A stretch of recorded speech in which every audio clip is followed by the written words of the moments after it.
복된 주일을 맞이하여 또 함께 이 자리에 나오신 모든 분들 진심으로 환영합니다.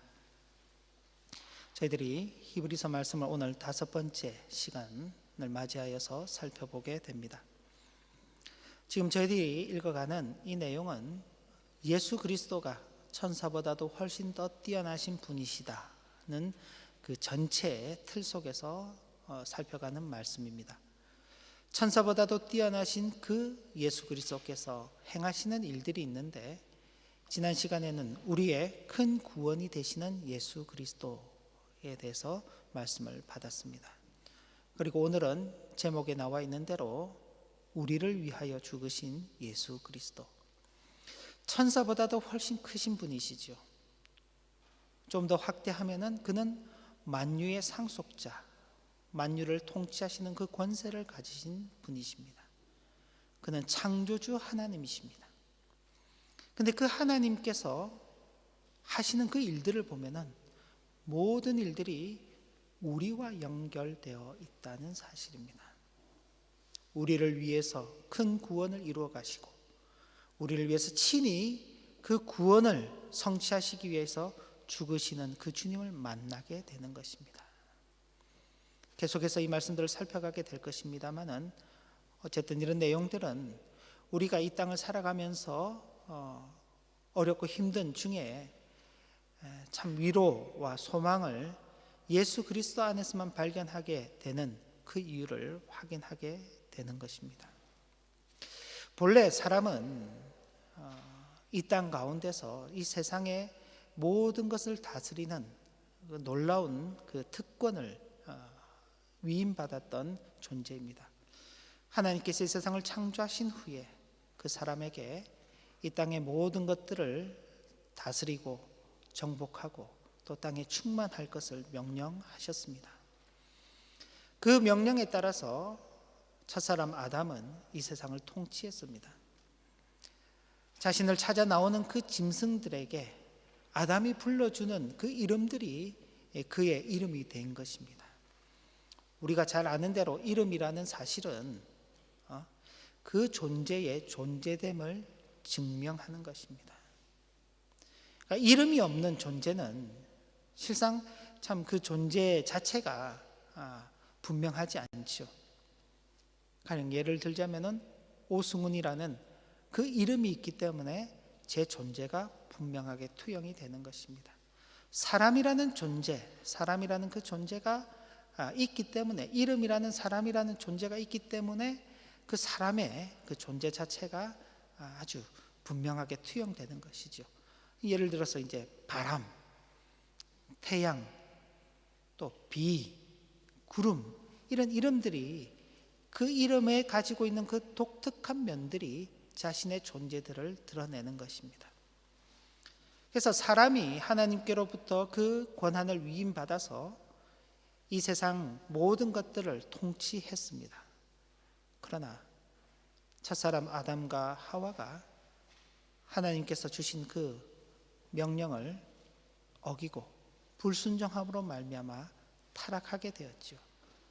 그 타락으로 말미암아 하나님께로부터 부여받았던 모든 그 특권들이 박탈당하게 됩니다. 그걸 단적으로 보여주는 것이 하나님께서 그들에게 허락하셨던 생명나무의 열매를 더 이상 허락하지 않으시고, 그들이 살 수 있도록 조성하셨던 그 에덴 동산이 더 이상 그들이 살 수 있는 장소가 아닌, 그래서 그들이 에덴 동산 밖으로 쫓겨나게 되는, 그래서 하나님께서 그룹들과 또 두루 도는 불검을 두시고는 다시금 그들이 그 영역 안으로 하나님께로부터 받았던 그 본래의 특권을 누릴 수 있는 그 자리로 돌아오지 못하도록 하나님께서 그들을 막으셨습니다. 그때로부터 인생들은 쉽게 이야기해서 고생의 길을 걷게 되는 것입니다. 아담은 땀을 흘려 수고하여야지만 땅의 소산을 얻을 수 있게 되었습니다. 그러나 잘 아는 바와 같이 사람이 땀을 흘려서 수고한다고 모든 열매를 다 얻을 수 있는 것은 아닙니다. 자연이 그의 수능을 해줘야 되는데, 어떨 때는 사람이 열심히 수고하지만은 비가 너무 많이 와서 수확을 거두지 못하기도 하고, 어떤 때는 비가 너무 적게 와서 또 수확을 거두지도 못하는 그런 일들이 있는 것입니다. 아담 당시에도 그랬죠. 그리고 여자들은 가장 대표적으로 해산하는 그 수고를 하게 된 것입니다. 고통이 없이는 생명이 이 땅 가운데 존재할 수 없는, 그래서 인생은 어떻게 보면은 고난과 고통의 연속인 삶을 살아가게 되는 것입니다. 그런데 그것보다도 더 비참한 것은 모든 사람이 죄를 범하였음에 하나님의 영광에 이르지 못한다는 로마서의 말씀처럼 하나님의 영광에 이르지 못한다는 사실입니다. 그러니까 현실에서 만나는 어떤 고난과 고통보다도 훨씬 더 비참한 것은 하나님의 영광에 이르지 못하게 되었다는 사실입니다. 그것이 참 놀라운 특권을 부여받았던 인생이 갖게 된 참 결론과도 같은 그런 삶입니다. 그런데 하나님의 구원의 경륜이 계속 진행되어 가면서 이제 신약의 시대가 열리고 예수 그리스도께서 이 땅에 육신을 입고 오시는 그 일, 그리고 그가 공생애를 사시고 십자가에 대속의 죽음을 죽으시고 사흘 만에 부활하시고 다시 하늘에 오르시는 그런 일들을 통해서 첫사람들이 잃어버렸던 이 세상에 대한 그 통치권이 예수 그리스도 안에서 다시 회복이 되는 것입니다. 오늘 저와 여러분들이 읽었던 그 말씀 보면은 5절에 이렇게 기록이 되어 있습니다. 하나님이 우리가 말하는 바 장차 올 세상을 천사들에게 복종하게 하심이 아니다. 그러니까 이 세상을 천사들에게 맡겨두지 않으셨다.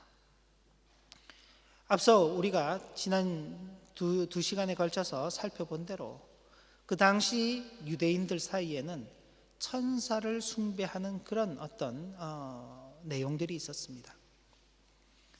하나님을 대리하는 자, 존재에 있어서도 우리와는 전혀 다른 존재적인 삶을 사는 자, 하나님의 말씀을 전달하고 하나님의 능력을 시연하는 자. 그래서 천사가 위대해 보이죠. 인생이 겪고 있는 그런 고난의 문제, 고통의 문제는 전혀 겪지 않는 그런 천사들을 보면서 그들은 생각하기를 천사가 마치 하나님의 대리자가 된 것과도 같은 그런 생각을 하고 그 천사를 숭배하였던 것입니다. 그런데 여기 히브리서를 기록한 사도는 분명하게 이야기하기를 하나님께서 이 세상을 천사들에게 맡겨두신 것이 아니다 그랬습니다. 그럼 천사들에게 맡겨두신 것이 아니라면 이 세상은 누구에게 맡기셨을까요? 우리가 히브리서 첫 시작에 살펴본 것처럼 이제는 하나님께서 아들을 통해서 말씀하시는데 그 아들은 만유의 상속자로 세우심을 받으신 분이시다. 그러니까 아들에게 이 통치를 맡기셨다는 것이죠. 그래서 이 그리스도께서 새롭게 회복하시는 이 세상은 두 가지 세상이 있습니다. 하나는 이전에 아담이 그 범죄함과 타락으로 말미암아 만들어버린 낡은 세상이라면 이제는 예수 그리스도께서 그 대속의 은혜로 새롭게 하여 주시는 새로운 세상이 있게 되는 것입니다. 그런데 여기 이제 말씀 가운데 보면은 예수 그리스도께서 통치하시는 그 세상, 그 나라가 장차 올 세상이다 그렇게 말하니까 어떤 사람들은 이해하기를 그런 세상은 우리가 나중에 죽고 죽음을 맞이하고 그리고 부활하게 되면은 그때서야 만나게 될 미래의 세상, 미래의 나라다라고 그렇게 이해하게 된 것입니다. 그런데 그게 아니라 성경에서 우리에게 가르쳐주고 있는 바는 장차 올 세상이라는 것은 복음으로 이루어지는 그 나라이기 때문에 예수 그리스도로 말미암아 시작된 그때로부터 예수 그리스도께서 이루시는 그 구원이 완성될 날까지, 그때가 바로 이 장차 올 세상이다. 그게 우리 눈에 나타나기에는 예수 그리스도께서 이 땅에 오신 때로부터 예수 그리스도께서 다시 재림하실, 그래서 예수 그리스도의 초림과 재림 사이로 볼 수도 있습니다. 그러나 예수 그리스도께서는 언제부터 존재하셨나요? 이 세상이 창조되기 이전부터 존재하셨습니다. 예수 그리스도께서 사람을 구원하시기로 작정하신 것이 언제인가요? 이 세상이 창조되기 이전부터입니다. 그렇기 때문에 이 세상이 창조된 때로부터 이 세상이 끝나는 날까지의 세상이라고도 표현할 수 있는 것입니다. 그래서 이 세상을 다시 회복하시고 이 세상을 통치하시는 그 모든 주권이 예수 그리스도에게 있는 것입니다. 사람이 잠시 이 세상을 통치할 그 특권을 위임받았지만 사람으로서는 그걸 감당할 수가 없었죠.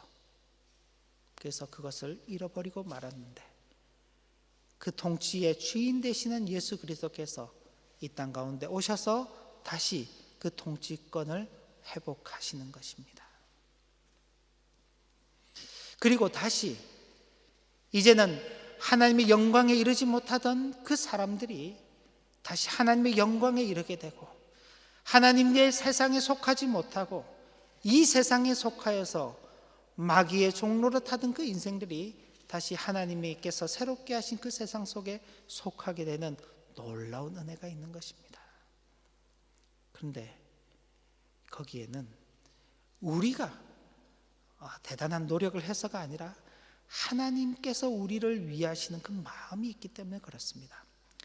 여기 6절과 7절 말씀을 보시면 이렇게 기록이 되어 있습니다. 사람이 무엇이기에 주께서 그를 생각하시며 인자가 무엇이기에 주께서 그를 돌보시나이까.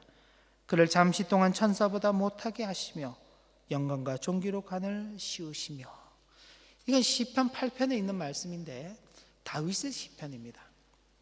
그러니까 다윗은 위대한 왕이었습니다만 그의 일생을 보면은 수많은 고난과 또 어려움 속에서 참 절망의 나날들을 보냈던 사람입니다. 그런 절망 속에서도 다윗은 하나님께서 자신을 돌보고 계신다, 자신을 영화롭게 하시고 자신을 존귀하게 하시는 분은 하나님이시다, 나 자신을 보면 보잘것없는 존재지만은 그러나 하나님께서 나를 참 특별하게 대해 주신다라고 고백하고 있는 것입니다. 그리고 이런 다윗의 고백은 장차 오실 예수 그리스도를 예표하고 있는 것입니다.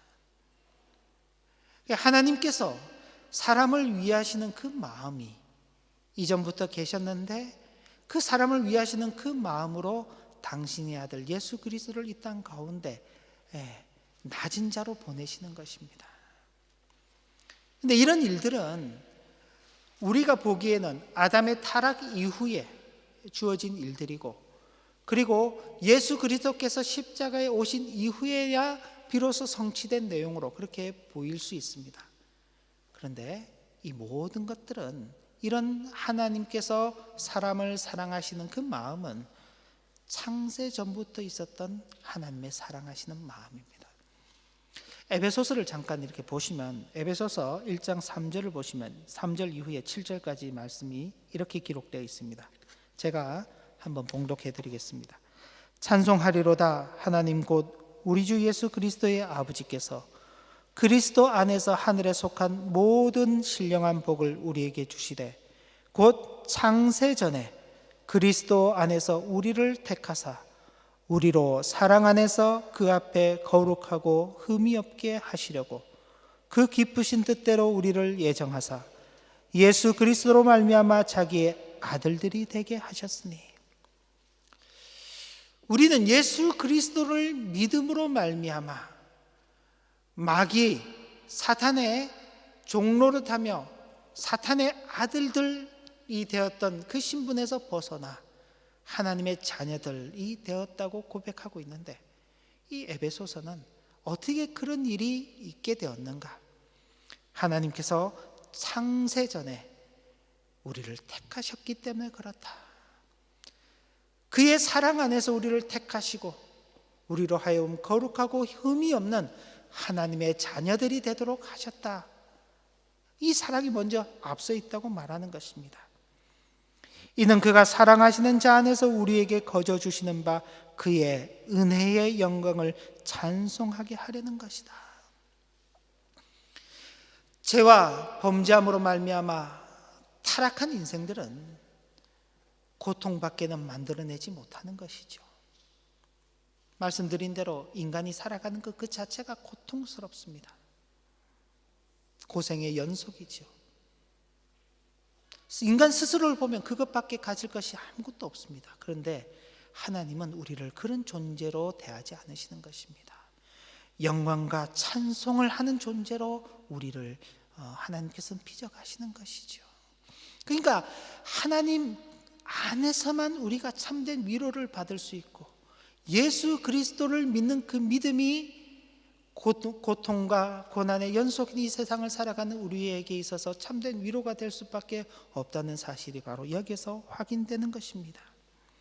우리는 그리스도 안에서 그의 은혜의 풍성함을 따라 그의 피로 말미암아 속량 곧 제사함을 받았느니라. 그리고 이제 우리가 하나님의 그 새로운 통치, 예수 그리스도께서 회복한 그 나라에 속한 자들이라는 사실을 선언하는 것입니다. 역시 에베소서 2장 19절부터 20절까지의 말씀인데, 그러므로 이제부터 너희는 외인도 아니요 나그네도 아니요 오직 성도들과 동일한 시민이요 하나님의 권속이다. 하나님께 속한 자들이다. 너희는 사도들과 선지자들의 터 위에 세우심을 입은 자라. 그리스도 예수께서 친히 모퉁이 돌이 되셨느니라. 예수 그리스도를 토대로 하여서, 그를 반석으로 하여서 그 위에 우리는 세워져 가는 것입니다. 우리는 이런 새로운 존재들로서 이 땅 가운데 살아가고 있는 것이죠. 그런데 놀라운 것은 바로 그런 통치를 이루어 가시는 예수 그리스도의 그 통치의 방식인 것입니다. 예수 그리스도께서는 우리를 위해서 친히 낮아지셨습니다. 히브리서 2장 8절과 9절 말씀을 보시면 이렇게 기록이 되어 있죠. 만물을 그 발 아래에 복종하게 하셨느니라 하였으니 만물로 그에게 복종하게 하셨은즉 복종하지 않는 것이 하나도 없어야 하겠으나 지금 우리가 만물이 아직 그에게 복종하고 있는 것을 보지 못하고 오직 우리가 천사들보다 잠시 동안 못하게 하심을 입은 자 곧 죽음의 고난을 받으심으로 말미암아 영광과 존귀로 관을 쓰신 예수를 보니 이를 행하심은 하나님의 은혜로 말미암아 모든 사람을 위하여 죽음을 맛보려 하심이라. 아까 사람이 무엇이기에 주께서 그를 생각하시며 인자가 무엇이기에 주께서 그를 돌보시나이까. 그를 잠시 동안 천사보다 못하게 하시며 영광과 존귀로 관을 씌우시며 라는 그 다윗의 고백이 예수 그리스도를 예표한다고 말씀을 드렸는데, 바로 이제 예수 그리스도에 대해서 이렇게 표현하고 있는 것입니다. 9절 보니 오직 우리가 천사들보다 잠시 동안 못하게 하심을 입은 자, 이 누구를 가리키느냐? 죽음의 고난 받으심으로 말미암아 영광과 존귀로 관을 쓰신 예수. 우리를 위하여 예수께서, 천사보다도 훨씬 더 뛰어나신 그분께서 천사들보다 잠시 동안 못한 자가 되신 것입니다. 그래서 이 세상의 모든 만물들이 그리스도에게 복종해야 되는데 지금 그리스도에게 복종하지 않고 있는 그 현실을 보게 되는 것입니다. 이를 두고 그리스도의 낮아지심이라고도 표현을 하고 그리스도의 비하의 신분이라고도 표현을 합니다. 예수 그리스도께서 육체를 입고 이 땅에 오신 것, 그죠? 하나님이신 그분께서 인간이 되셨다, 낮아지신 것이죠. 그리고 그분이 이 땅 가운데서 고난 받으셨죠. 그리고 죽으시고 장사되시는 그 모든 것들이 예수 그리스도의 그 낮아지심입니다. 예수 그리스도께서는 이 세상의 만물을 통치하실 그 통치의 권한을 위임받으신 분이십니다. 그런데 그분께서 그 통치를 어떻게 하시나요? 낮아지신 상태로 하시는 것입니다. 인자가 이 땅에 온 것은 섬김을 받기 위해서 온 것이 아니라 오히려 섬기기 위해서 왔고, 그 일을 위하여서 자신을 대속의 제물로 내어주신다라고 말씀하셨습니다. 예수님께서 이 땅에 오셔서 이 세상을 통치하시는 놀라운 방식이죠. 또 한편으로는 그는 죽으심으로써 그 통치를 이루어 가시는 것입니다. 그리스도께서 죽음의 고난을 받으신 것은 그리스도 자신을 위한 것이 아닙니다. 그리스도께서 고난 받으셔야 할 이유가 없지요. 그리스도께서 죽으셔야 될 이유도 없는 것입니다. 세상 사람들은 그렇게 이야기를 하죠. 왜 자기도 살리지 못하는 그 십자가에 달려 있느냐? 십자가에서 내려오면서 자신을 살려보아라. 그렇다면 우리가 당신이 하나님의 아들인 것을 믿겠노라고. 그래서 사람들은 마치 그리스도가 십자가에서 내려오시고 십자가의 죽음을 죽지 않으시는 것이 자신을 위한 것인 것처럼 그렇게 생각을 합니다. 그러나 십자가는 예수 그리스도를 위한 것이 아닙니다. 우리를 위한 것이죠. 그리고 그 십자가의 고난과 죽음을 통하여서 영광과 존귀의 그 관을 쓰신 그 예수께서 그 영광과 존귀의 관을 우리의 것이 되게 하시는 것입니다. 우리가 잘 아는 이사야서 53장을 보면은 그가 찔림은 우리를 위함이다. 그가 고난을 받음으로 우리가 나음을 입고 그가 채찍에 맞음으로 우리가 고침을 받는다. 예수 그리스도의 고난 당하심, 그의 죽으심, 그의 낮아지심이 없었다면요, 우리는요 나음도 없고 고침도 없는 것입니다. 그가 십자가의 고난으로 영광과 존귀의 관을 쓰시지 않았다면 우리에게는 영광과 존귀의 관이 없는 것입니다. 우리에게는 영원한 고난과 영원한 하나님의 심판만이 남아 있을 뿐인 것입니다. 이 모든 것들은 다 하나님의 은혜입니다. 하나님께서 그의 아들을 통해서 통치를 이루어 가시는 그 방식 중에 하나가 은혜지요. 여기 9절의 마지막 부분에도 이렇게 기록되어 있습니다. 예수 그리스도께서 십자가의 고난을 받으시고 영광과 존귀의 관을 쓰신 그 일을 보니 어떻게 그런 일이 있는가? 이를 행하심은 하나님의 은혜로 말미암아 모든 사람을 위하여 죽음을 맛보려 하십니다. 지금 우리는 천사보다도 훨씬 더 뛰어나신 예수 그리스도에 대해서 살펴가고 있습니다. 천사보다도 훨씬 더 뛰어나신 그 예수 그리스도께서 하시는 일은 우리의 큰 구원이 되어 주셨지요. 그런데 그 큰 구원이 되시기 위해서 말로만이 아닌 친히 자신이 죽으심으로 말미암아 우리의 큰 구원을 이루어 가시는 것입니다. 이 모든 것들은 우리가 잘나서가 아니죠. 우리가 뭔가 대단한 일을 해서가 아니라 오직 하나님의 은혜인 것입니다.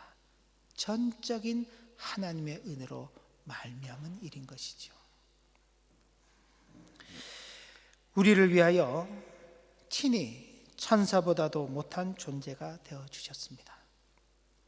죽음의 고난을 받으신 예수 그리스도의 그 은혜와 그 사랑이 우리에게 흘러넘치고 있죠. 그래서 우리는 그 은혜를 생각할 때마다 항상 감사합니다. 감사. 그런데 자칫하면은 이 감사가 형식적일 수 있습니다. 말로만일 수 있어요. 우리의 진심 어린 감사가 묻어나는 그런 신앙의 길을 걸어가야 하는 것입니다. 그리고 한 걸음 더 나가서 예수 그리스도의 새로운 통치에 속한 성도답게 우리의 모든 삶의 영역에 있어서 주님께서 우리를 위하여서 낮아지심과 같이 우리도 낮아져야 하는 것입니다. 내가 너희를 섬기는 것 같이, 낮은 자가 된 것 같이 너희도 서로 섬기는 자가 되어라. 주님께서 마지막 만찬을 하시는 그 자리에서 제자들의 발을 씻겨주시며 하신 말씀입니다. 너희들도 이렇게 서로를 위하여서 발을 씻겨주고 섬기는 자가 되라. 낮은 자가 되라. 더 낮아져야 됩니다. 그죠? 저도 그렇고 여러분들도 그렇고, 그리고 우리 자신을 희생할 수 있어야 하는 것입니다. 왜요? 예수 그리스도께서 우리를 그렇게 다스리고 계십니다. 우리는 예수 그리스도와 함께 하나님의 나라에서 통치할 그 권한을 이어받은 하나님의 자녀들입니다. 예수 그리스도의 통치하시는 그 일을 따라가야죠. 어떻게 해요? 자신을 희생하면서, 그리고 많은 사람들에게 선을 베풀면서. 이것이 예수 그리스도의 통치함 속에서 살아가고 있는, 새로운 세상을 살아가고 있는 성도들의 삶의 내용인 것입니다. 특별히 오늘은 절기적으로는 종교개혁을 기념하는 주간입니다. 종교개혁 503주년인데 이 종교개혁이 없었더라면 우리는 여전히 예수 그리스도를 바로 알지 못하고 천사들이나 성자들이나 아니면 교회의 사제들을 우리의 중보자로 여기며 살아왔을 것입니다. 그러나 이 종교개혁을 통해서 우리의 유일한 중보자는 예수 그리스도시다. 예수 그리스도의 그 중보하심의 은혜로 말미암아 이제 우리는 하나님의 자녀들이요 하나님의 상속자들이 되었다. 그리고 하나님께서 통치하는 그 세계 속에서 살아가는 자들이 되었다는 사실을 확인하게 되었습니다. 이런 은혜가 있었다는 사실을 기억하면서 이제는 우리가 그런 삶을 누리는 자로 살아가야 할 것입니다. 모쪼록 우리를 위해서 죽으신 예수 그리스도를 기억하면서 우리도 그리스도와 함께 낮아지고 우리 자신을 희생하고 선을 이루는 그런 신실한 삶을 살아가야 하겠습니다. 하나님의 크신 은혜가 있기를 진심으로 기원합니다. 기도 올립니다. 하나님 아버지,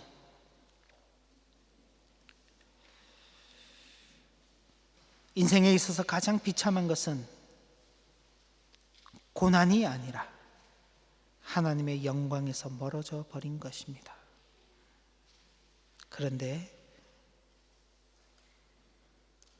천사보다 뛰어나신 예수 그리스도께서 천사보다 잠시 못한 존재가 되셨으며 십자가에 죽으시는 그 고난을 통하여서 영광과 존귀의 간을 쓰시면서 이제 그 영광과 존귀의 간이 바로 우리의 것이 되도록 하시는 놀라운 은혜를 베풀어 주셔 이제 우리가 하나님의 영광에 참여하는 자들이 되도록 하셨습니다.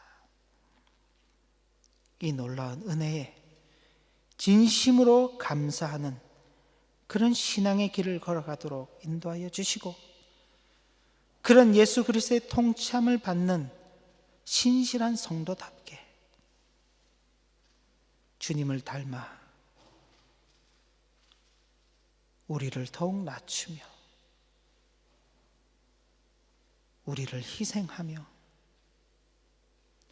선을 행함으로 영광과 존귀의 간을 쓴 신실한 성도의 삶을 살아가도록 축복하여 주시옵소서. 예수님의 이름으로 감사하며 기도 올리옵나이다. 아멘.